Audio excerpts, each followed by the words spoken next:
Aloha, beautiful people.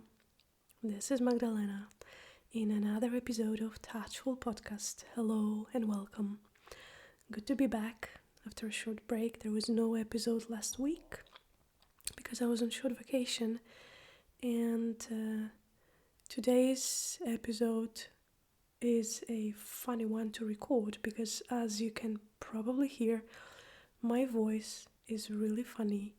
I am a little bit sick, and I wasn't even sure if I will be able to record this episode because I keep losing my voice a little bit. But here I am talking to you, so I hope it will be fine. I will be taking frequent breaks to drink hot water. It helps me for my throat. Hot water with ginger and honey. And other than that, let's dive in. Today's topic that I chose for you is I'm looking for a word. It's a very graceful one. And also a paradoxical one, I would say, because I will be talking about silence. So I will be literally breaking the silence in order to talk about it, which is a paradox. And the reason this topic came to me today, of all things and all the topics, I always have a list of things that I want to talk about, and talking about silence and the healing power of silence was not on the list. But an interesting thing happened on Tuesday. So today, when I'm recording this, it's Thursday evening. And on Tuesday evening, I came back from Poland, back to Iceland where I live. So for those of you who don't know me, or maybe you listen to me for the first time, I am a practitioner and teacher of Hawaiian lomi massage in Iceland. I am from Poland, but I live and teach and practice in Iceland. I was on a short trip to Poland. I came back on Tuesday evening. My friend picked me up from the airport and he drove me home. And when I stepped into my place, my home, there was this beautiful, profound and really graceful silence that surrounded me. So if you have ever come to my massage, if you have ever come to Lomi with me here in Iceland, to Mosfellsbær where I live, then you know my place and you know the silence that can be experienced here. I live in a small town and I don't hear cars, no noises that normally people in a city are surrounded with. Sure, I sometimes hear my neighbors' children playing. One of my neighbors sometimes plays the drums. Sometimes, my neighbor is drilling holes in the walls and then I can hear it. But other than that, it's pretty silent place. And I could really reconnect to it and feel it after 10 days of absence. And when I was in Poland, I was either spending a lot of time in the city, surrounded by the city noises. I was also for a couple of days in the countryside, staying at my parents' place, and then there is the silence.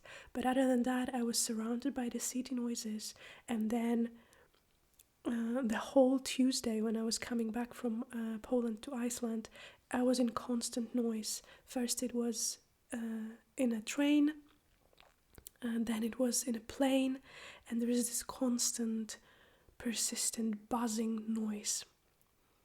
So when I came back home, there was this first feeling that I really reconnected to, was this silence and the serenity and the relief that comes with the silence. And that was on Tuesday. And then yesterday, on Wednesday, I had a very interesting day. It was my day off, I was not massaging, and I spent that day at home because, like I said, I'm a little bit sick, so I'm taking time to get well. And so I was a lot at home, and I didn't want to play any music. I didn't want to introduce any sounds into this silence. So I ended up, for a big part of the day, I ended up having this silent retreat, as I call it. And I will be talking a little bit more later in this podcast about silent retreats. But it ended up to be a very beautiful and very profound day when I was diving into the silence. Not for the whole day. I met my friend yesterday. We had a lovely chat for a couple of hours.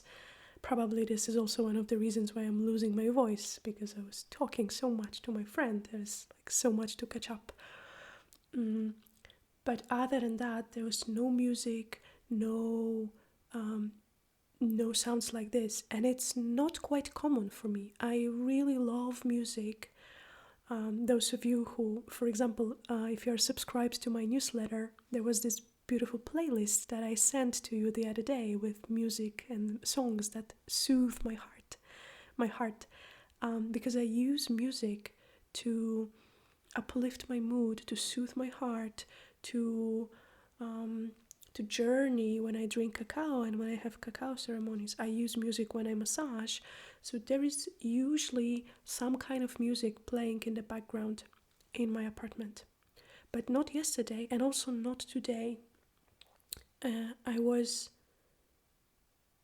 couldn't even think of playing any music today. I just wanted the silence. And this topic started to really fascinate me, so I was like, okay, this is a good topic for a podcast episode. Let's talk about silence. So I took a couple of notes, a couple of things that I want to share with you, my experiences with silence in life, my experiences of running away from silence, and why we sometimes do that, and what silence really is. Because silence is something more than just absence of noise. It's so much more. So I want to dive deeper into that as well. And towards the end of the episode, of course, I also want to talk about silence in massage, in Hawaiian lomi massage that I practice, and what is the role of silence in this massage, what is the healing power of silence and how it works, and why silence is a big part of practicing lomi. So let's go. When I think about what silence is, and when I was thinking about it preparing for this episode, there was this quote that came to me, that silence is the language of God. Somehow this quote, I don't know, it was just somewhere in my head, at the back of my head. But I was not sure who said that, so I googled it, and it turns out that it was Rumi, the poet Rumi, and the whole quote is very beautiful, because he wrote, "Silence is the language of God. All else is poor translation." Silence is the language of God. All else is poor translation. I love it so much. I love it so much. And at the same time, ironically, paradoxically, like I said at the beginning of this episode, I need to break the silence to talk about it, to share the experience of it, which immediately shows me that silence has to be a first-hand experience. You cannot tell somebody about silence, because then you are immediately breaking it. It has to be a first-hand experience.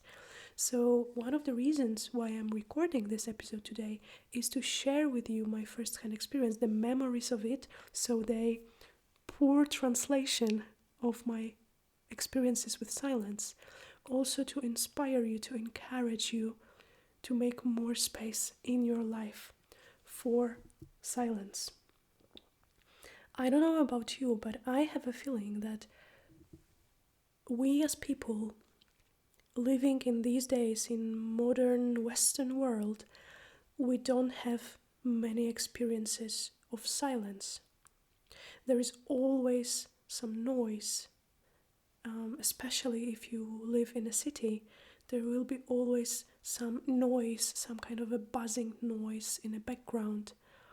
And to some extent, silence has become, I almost want to say that it's almost like a luxury. When there is no noise, there is no sounds, there is no this background constant buzzing of things. There are no people who constantly want something from you. I will be talking more about it in a moment, that silence is more than just absence of a noise. But I feel that we don't have many experiences of total silence. And when I think about my own experiences with silence, like a real silence, that there are no noises at all, then the first memory that comes to me immediately is the memory from here, from Iceland, from a couple of years ago, when me and my friend decided to go on a road trip. And we decided to take the road F26 through the middle of the country, from south to north, through Sprengisandur. I'm sharing these details for those of you who live in Iceland, because I know that most of the people who listen to this podcast are my massage clients. So you know what I'm talking about when I say F26 through Sprengisandur. But for those of you who are not in Iceland and you don't know what I'm talking about, this is a road that goes through the middle of the country, through the middle of Iceland, from south to north, and it goes through the desert. So the middle of Iceland, the middle of the country, is not inhabited at all. And the road that we took is only the road that you can take in the summer in a certain weather condition. And it's just hours and hours on hours of going through the desert ultimately.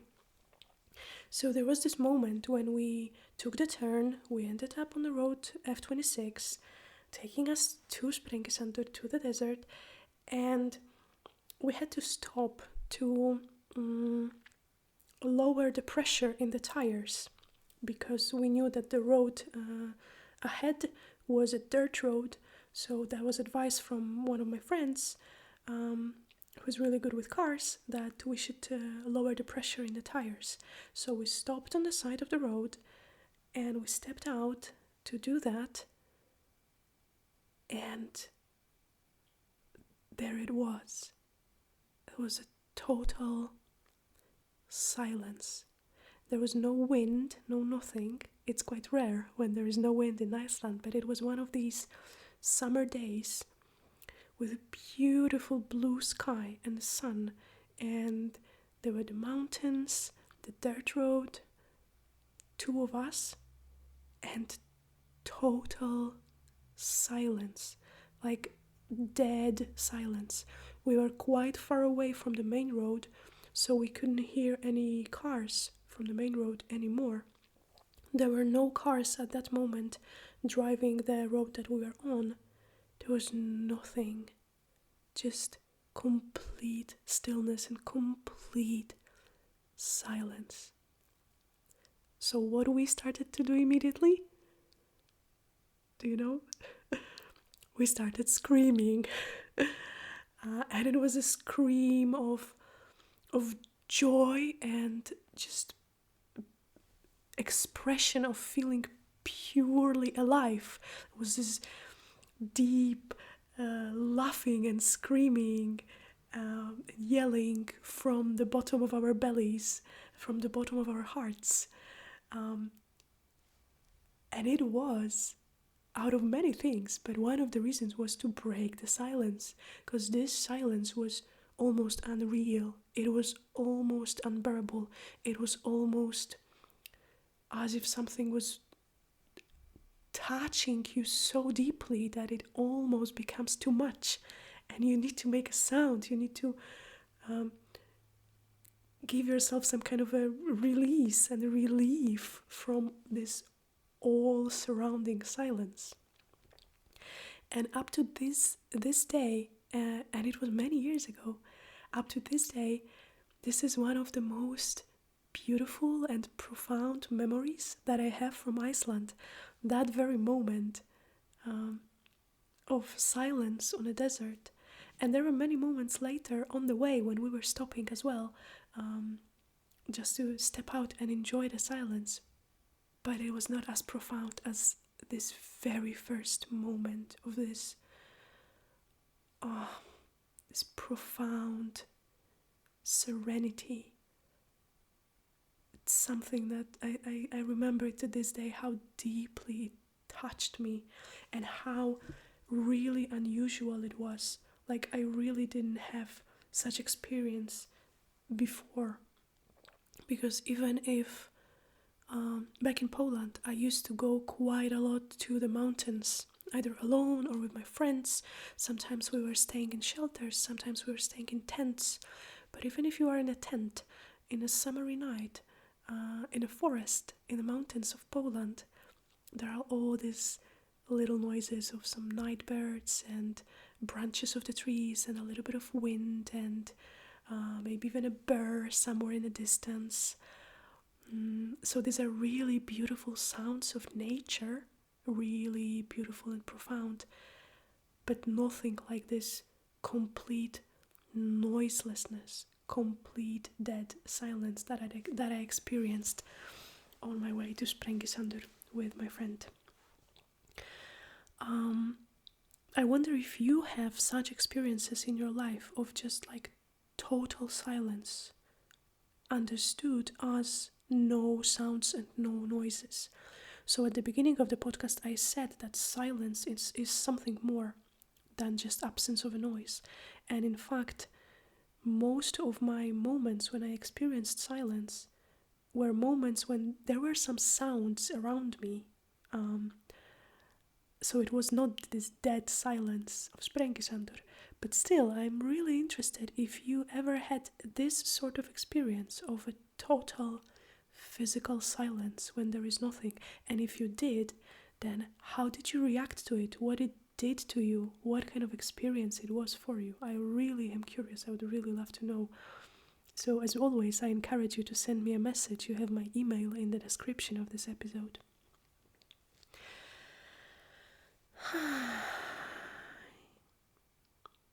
But like I said, silence is not only about no noise. It's something more. And I had an experience of a very deep, profound, transforming silence. At the end of last year, at the end of 2021, I was spending some time in Poland, and I decided to do a silent retreat, a solitary retreat. And I want to tell you a little bit about this experience because it was both extremely hard and extremely beautiful for me and really transformational. So the way I arranged it is I took a couple of days, I think it was 5 days in total, 4 nights, 5 days, that I spent inside a yurt, inside a Mongolian yurt. And I was all alone there. That was all planned. I just wanted to be with myself, all alone on a solitary retreat. And I chose that very particular place. If you happen to live in Poland, or if you speak Polish, then I want to give you the name of the place so you can check it yourself. It's called Księżycowy Dom, and the translation to English would be the Moon House. So it was beginning of December. I talked to the owner. I told her what I needed, that I wanted to give myself this experience of deep immersion into the silence. And it was absolutely, and into the solitary. And it was absolutely obvious to me from the beginning that it has to be something more than just, no sounds or no music. So what I did is I turned off my phone completely, switched it off for 4 days. Before that, of course, I prepared my clients and my family and friends for that I will be out of reach for a couple of days. I turned off my phone and I entered this yurt without anything, like no books to read, no notebook to write into, nothing. Because I wanted to experience the silence and the stillness and the solitude understood as being alone, just being with myself. Because again, it's not something that we as people have a chance to often experience. When was the last time that you were just with you for more than 5 minutes or 15 minutes? When you were just with yourself, just sitting and being, not even meditating. I'm not even talking about that. Just sitting. It's a funny thing. I really encourage you to take an experiment. If you're in a public place, my favorite place to do that is airports or public transportation. You very rarely see people just sitting. Because the moment we are alone with ourselves and we are just sitting, doesn't matter that there are other people around, doesn't matter that there are some sounds and noises, like at the airport, for example. The moment when you are just with you and there is this moment of silence in yourself, it very often becomes unbearable. So this is the moment when we take our phones, or we take out a book or a magazine, just to do something, to read something, to listen to something. We put on headphones and listen to music or listen to podcast, because we just, I don't know exactly what is the reason, but one of my guesses is that we just really don't know how to be alone, how to be without any external stimulation, without music, without phone, without scrolling the phone, without reading a book, without writing something in your notebook. Can you imagine that? You're just sitting and it's just you and your thoughts. And oh my, can this be scary sometimes? So I wanted to have this kind of experience, and it was the first time in my life. No phone, no books, no notebooks, no people, no nothing. It was just me and the yurt. And what I was doing for all these days was mostly tending the fire. It was December, and I had to make sure that the fire inside the yurt was just kept going so I could feel warm. And that was insane experience. So just to be fair, there were moments when I interacted with the owner. I talked to her a couple of times. Sometimes she was just bringing me food and then going. Sometimes it was just even like leaving the food at the doorstep and going. Sometimes we had a moment of conversation, but most of the time I was just alone with myself and with the fire inside the yurt. I was not even that much going for walks or anything like this. It was not forbidden. There was nobody to prevent me from doing that, but I just didn't want to. I wanted to have this experience of aloneness, stillness, and silence, and just the sound of fire. And what I was sometimes doing is I was just sitting. I was also sleeping a lot, which I then realized later that it's my coping mechanism. When I'm stressed, I go to sleep. And it's been like this for most of my life. It's one of my ways to run away from reality, to sleep, to take a nap. Sometimes I was singing to myself, working with my voice.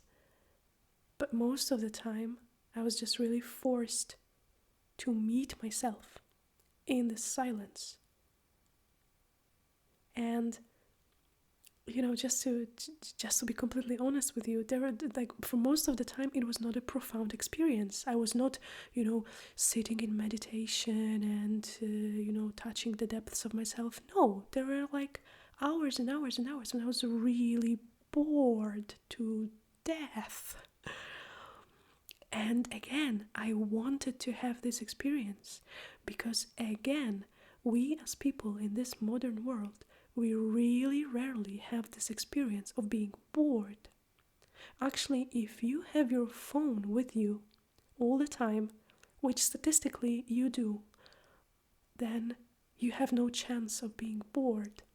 Because the moment you start to feel this uncomfortable, almost like itchy feeling, then you can just check your phone, and there is endless things to do on your phone.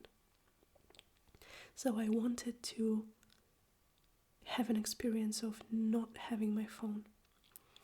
And that was, like I told you before, some time ago, that turned out to be a really, really, really profound experience in my life. And it was really not an easy experience.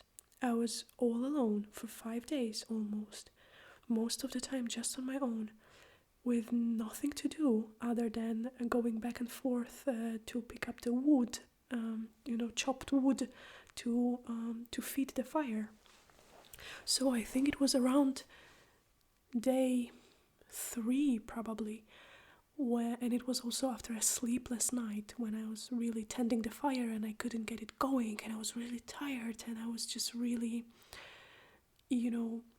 so deep into this experience of aloneness and silence and boredom and all kinds of things, that I had some kind of a breakdown, and I had this almost like a panic attack with me thinking that if nobody can see me, if nobody can witness me, and if I cannot run away from myself in any way, I cannot run into my phone, I cannot run into reading a book, into painting, drawing, playing an instrument, watching TV, nothing.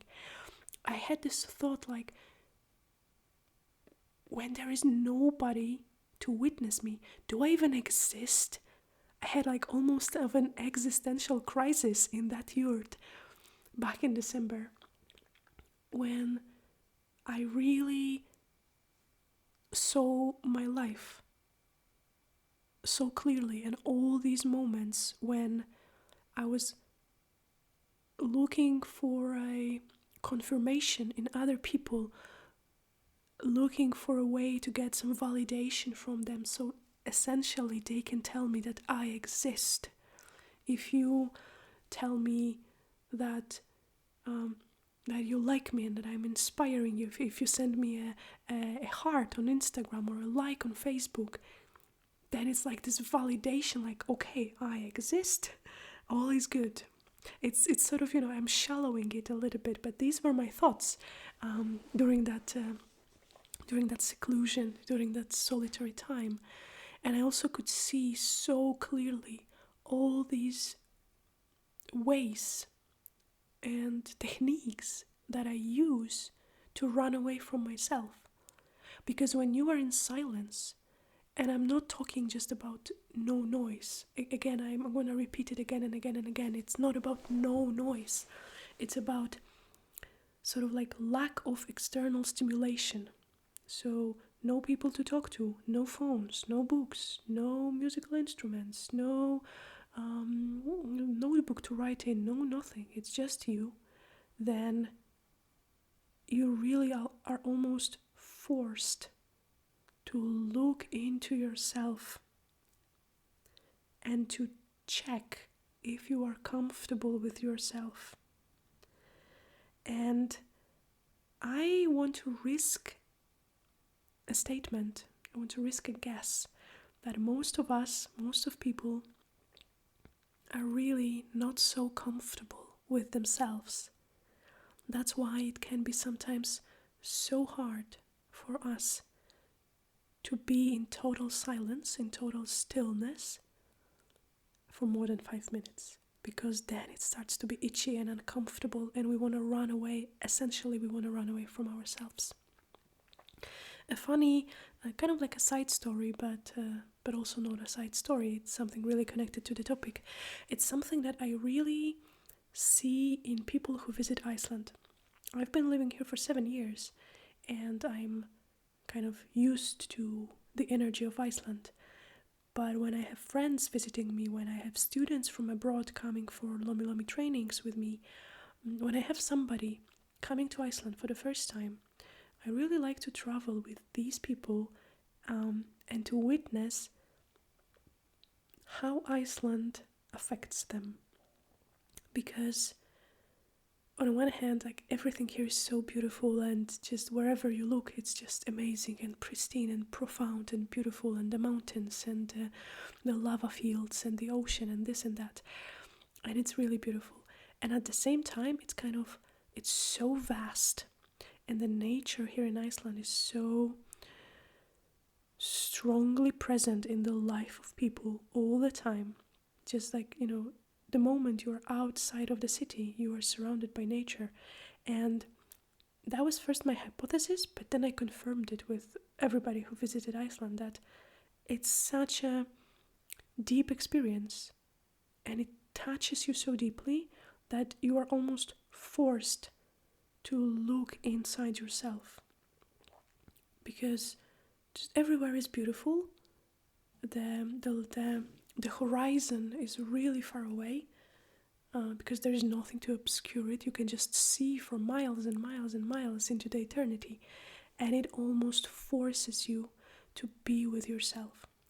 And this experience of traveling around Iceland and just really being almost thrown into my own soul and into my own heart, it kind of reminds me of this experience of being with silence and being in silence when there is nowhere to run away. You are just really forced to be with yourself. And that was a moment of my life when I realized that, shit, I'm the only person that is going to be with me till the last breath. So I better make sure that I am a good company for myself. Because when there is nobody and when there is nothing to escape to, then there is just me with myself. And I remember that the first moment I had this experience was on my first trip to Hawaii in 2018, when I went there for, I think, almost 5 weeks, and I was all alone. It was just me. Nobody to talk to, nobody to share the experience with. I was sure taking photos and posting them on Instagram and whatnot, but these are just the moments of the day. For most of the time, I was just with myself. Even though I was surrounded with people and I was talking to people and interacting with people, still, for most of the time, it was just me and the beautiful nature. And for a majority of that first trip to Hawaii, I was really unhappy. And that showed me that I just have really things to work on with a relationship with myself, because I am the only person that will be with me till the end of the days. And this is the first relationship that is really worth taking care of.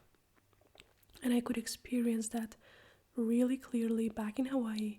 I experience it often when I travel around Iceland on my own. It doesn't happen that much that I'm on my own, but it sometimes happens. And it is always a profound experience, very touching, deeply transforming, usually very uneasy experience, but at the end of the day, usually being a hugely rewarding and deeply transformational experience of, something really deeply changes in me. And I think that this is the power of silence. And it's something that you can experience, without traveling also. You don't need to go to Hawaii, you don't need to go to Iceland, even though I recommend both places. But it's something that, at least I believe, and my experience shows it, that we can experience simply by immersing ourselves into silence. Silence understood as lack of external stimulation, when there are no other thoughts but yours. You don't read anybody else's thoughts. You don't listen to anybody else's thoughts, like right now you listen to my thoughts. It's just you and you and you and you. Can you imagine that? Did you have an experience like that? I guess that maybe some of you who listen to this, maybe you had, for example, an experience of a silent retreat, like a vipassana. I don't know if vipassana can be called a retreat, but yeah, an experience of vipassana. I never had that, and I feel that I would like to try it. So I think it's 10 days. Is vipassana 10 days? I think it's 10 days of meditating every day and being in silence. And of course, you are without your phone and without, books to read and things to do. You can just meditate or eat or go for walks or sleep. And I read some stories from vipassana, and I can imagine that this is a really deep, deep, deep experience. I remember my sister, she's a yogini, she's a yoga teacher and a yoga practitioner. She told me about this experience that she had. She went for a silent retreat, and they had yoga classes and even lectures, so there was some talking, but it was very limited, and it was less and less talking from the teacher as the days went on, and the practitioners, the participants, they were not talking at all, and that it's really something. It sounds lovely, and it's something that she really wanted to do for a long time. But when you immerse yourself in this experience, then it very often ends up to be quite a difficult experience, because it's just you and your thoughts and your demons and your inner critic and your inner child and all your parts inside you that start talking. Sometimes they all talk at the same time. So sometimes this can be a really difficult experience, and at the same time it's so much worth it. It's such a... I wanted to say something, I wanted to use a different word, but I will use the word that came to me right now. It's such a natural experience for us. I feel that we as people, we really need silence to be healthy. I even browsed through a couple of, psychological studies on silence before I started to record this episode.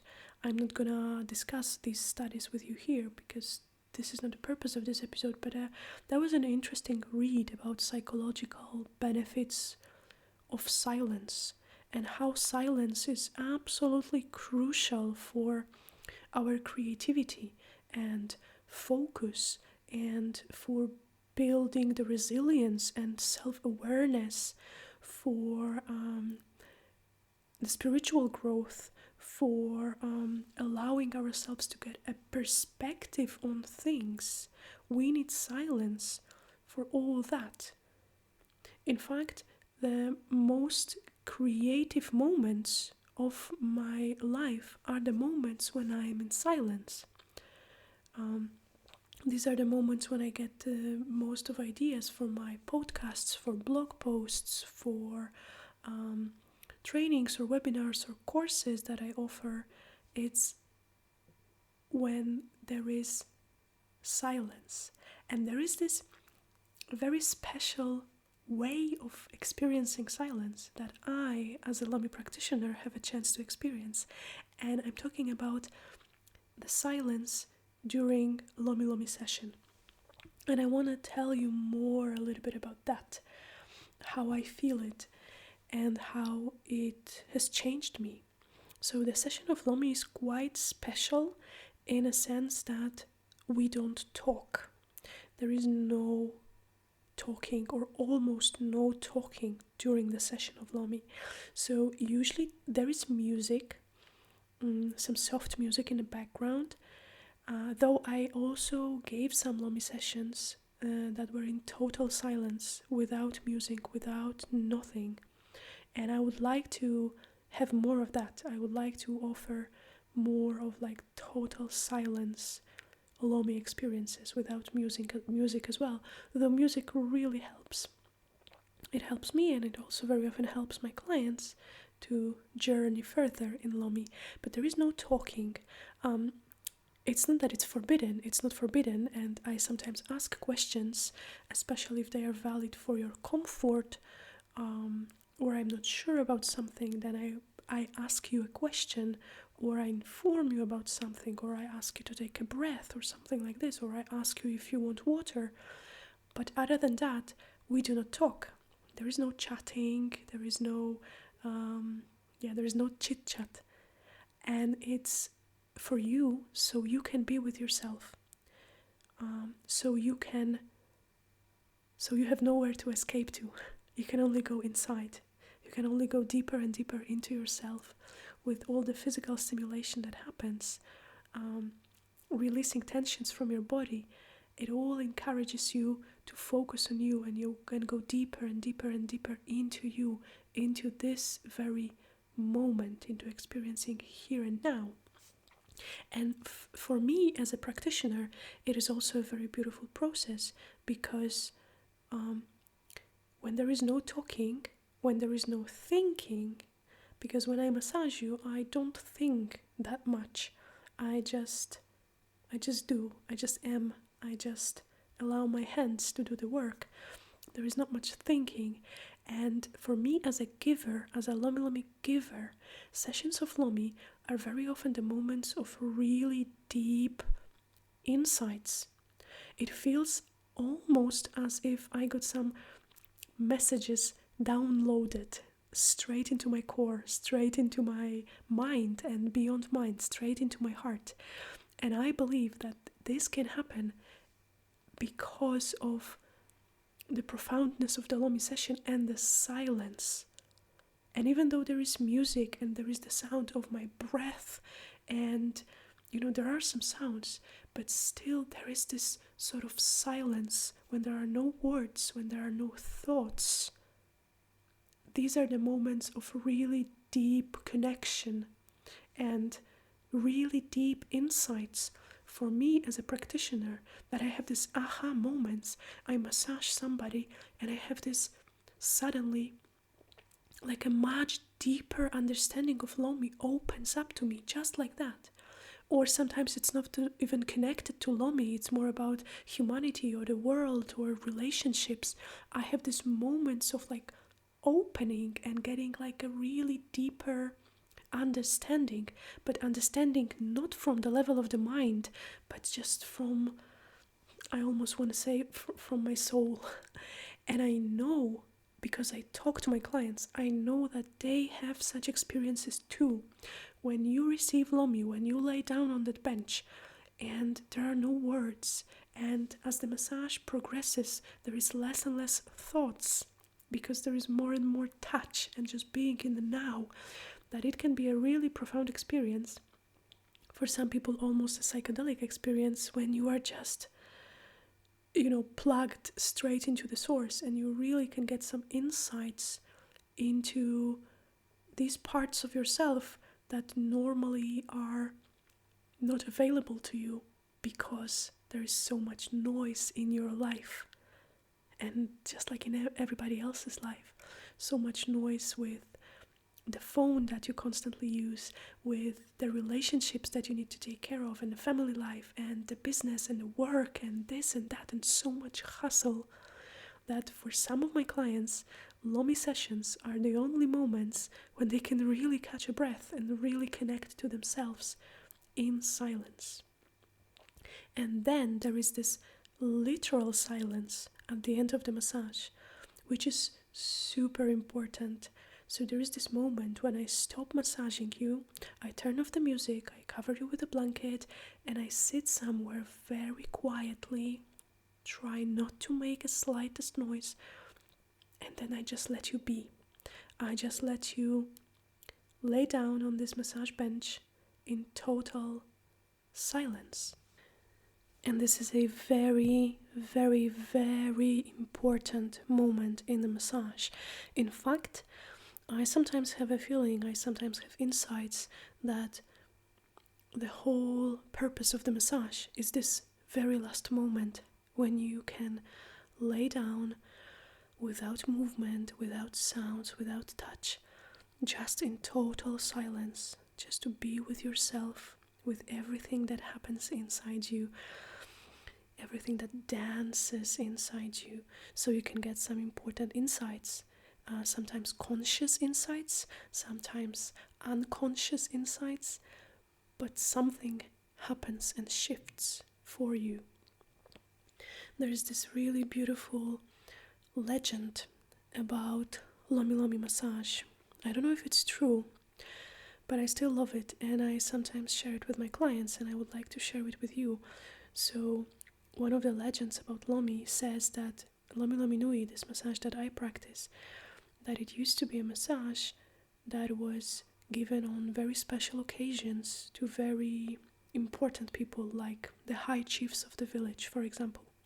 And that high chief would be massaged for hours and hours, or days and days, until all the tensions would melt from his body, and then he would be left in total silence and in stillness, so his spirit could rise up and go to the spirit world, where he could get some important messages for the whole village, some important insights, some important understanding, and some downloads. And I really love this story because it shows us, among many other things, it really shows us the importance of silence and how important it is for our health and for our well-being, for the physical well-being, because it just simply relaxes us, it calms down the nervous system, and for the spiritual well-being, and silence can be a deeply, deeply spiritual experience, and in that sense it can be really healing. And I always encourage my clients to stay on that bench for a couple of minutes, 5 minutes, 10 minutes. You can even fall asleep if you want to, it's no problem. I will gently wake you up. But give yourself a moment to experience this silence. I know that sometimes it's extremely uncomfortable and you want to run away. You want to run away into talking, you want to run away into just sitting up and getting dressed and leaving, because sometimes silence is unbearable, because like I said, this is the moment when you are confronted with yourself and how comfortable or how uncomfortable you can be with yourself in this very moment. And I also have sometimes trouble with being in silence at the end of lomi or at the end of a yoga session. If you practice yoga, then you know that at the end of every yoga session there is this a moment called shavasana, when you just lay down still on your mat. And I honestly think, it's no irony, I honestly think that shavasana is the most difficult yoga asana of them all, because the premise of shavasana is that you are still, that your body is still, and that your mind is still. Can you do that?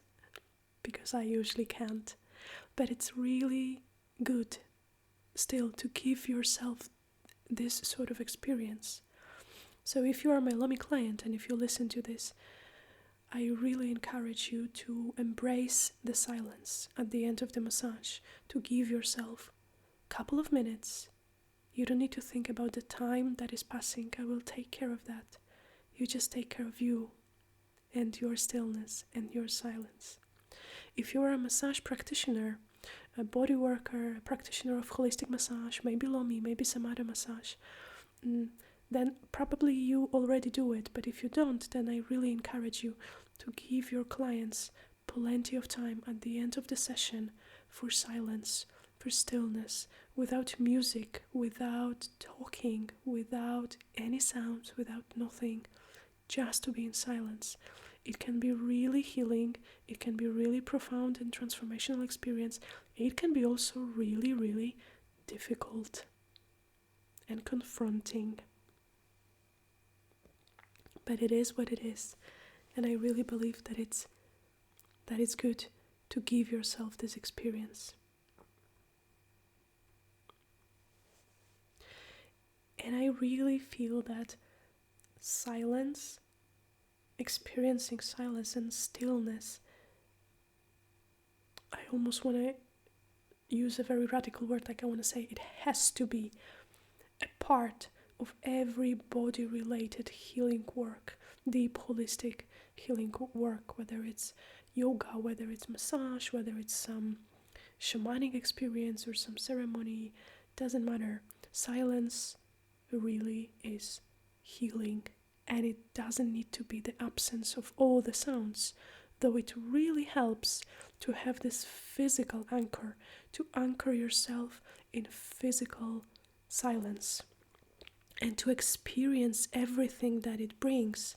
So all the beauty and profoundness, but also that sometimes it's just dead boring and we get impatient and we want to run away from silence. Silence is something unwanted in a way. Even when I think about my podcast, when I edit my podcast, so after I record it, I listen to it and I cut some parts. And in 99% of the cases, what I cut out is the silence.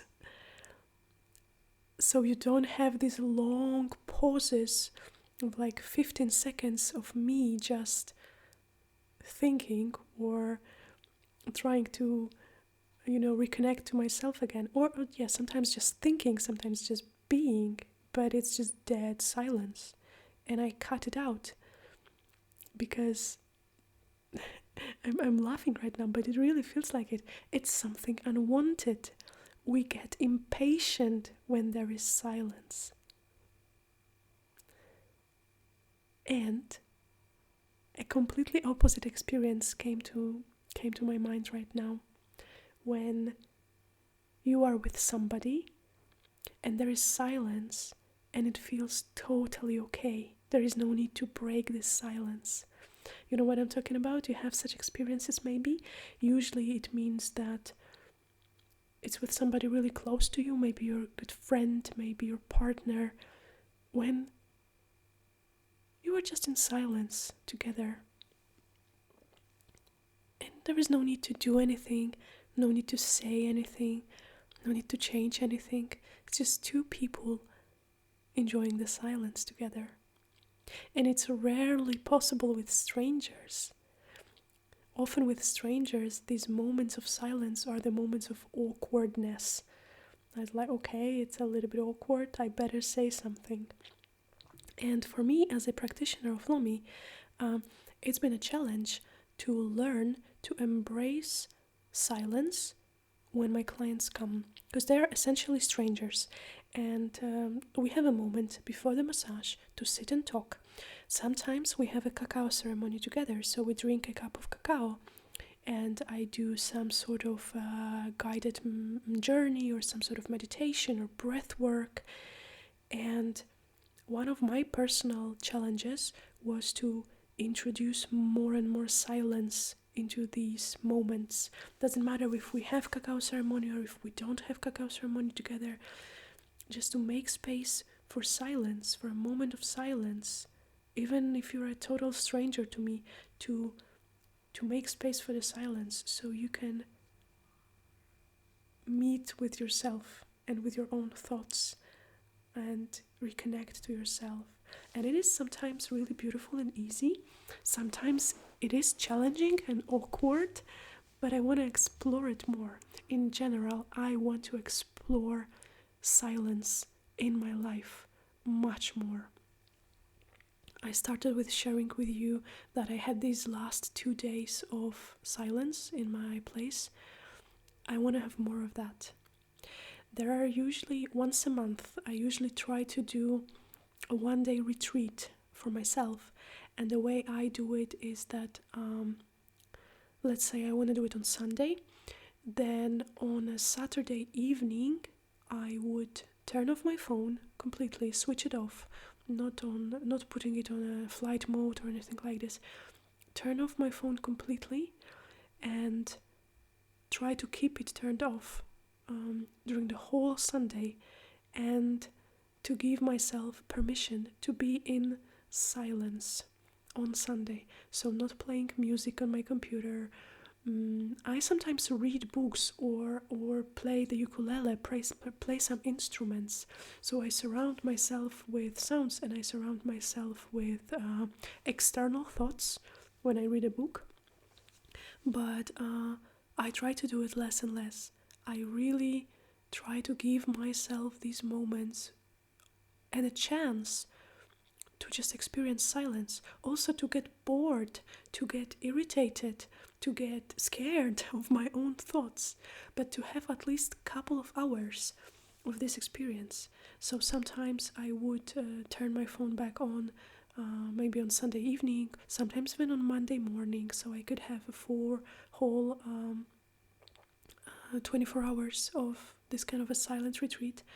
And I know that it's easy for me to do it, and it's easy for me to say it, because I live alone, I don't have a partner, I don't have a family, I don't have children. And I absolutely understand that for many of you, this kind of experience will be impossible, simply because you have a family. So there are literally very few moments when you are alone. But still, I believe that there are ways for you to work with silence. One of the easiest things is really to switch off your phone. Because like I said, at some point during that episode, when you have your phone with you, then you will never have a chance to experience silence.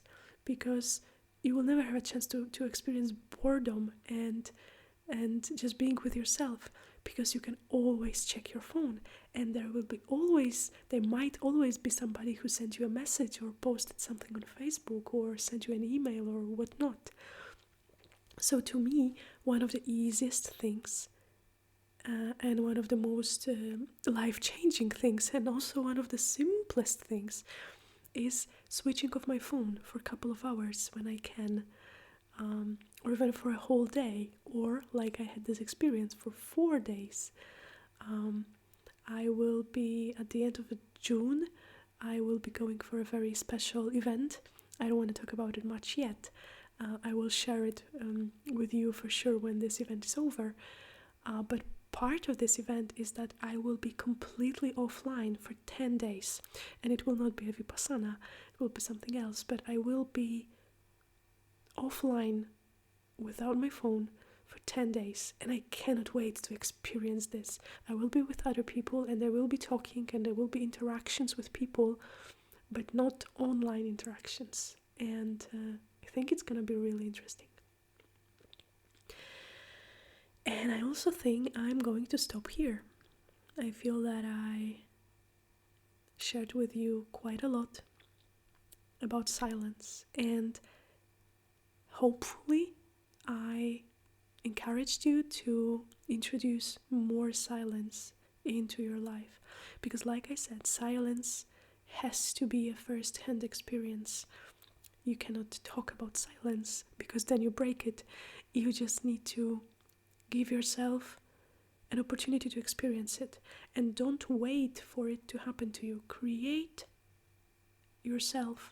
for yourself opportunities and chances to experience silence.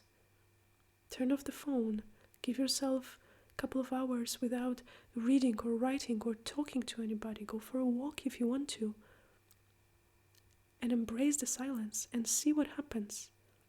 And it can be beautiful, and it can be scary, and it can be both, or it can be neither. It can be boring, it can be exciting, it can be all kinds of things. But my deep belief is that it will be very healing. Thank you for you, beautiful human. Thank you for today. Thank you for listening to this episode.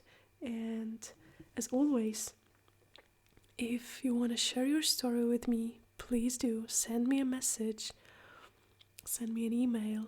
If you want to share this episode with somebody who you feel might need to listen to this, please send them a link. Please share goodness with the world. It really means a lot to me. And other than that, I wish you a beautiful time. I wish you a lot of stillness. I love you dearly, and I will hear from you next time. Bye bye. Aloha.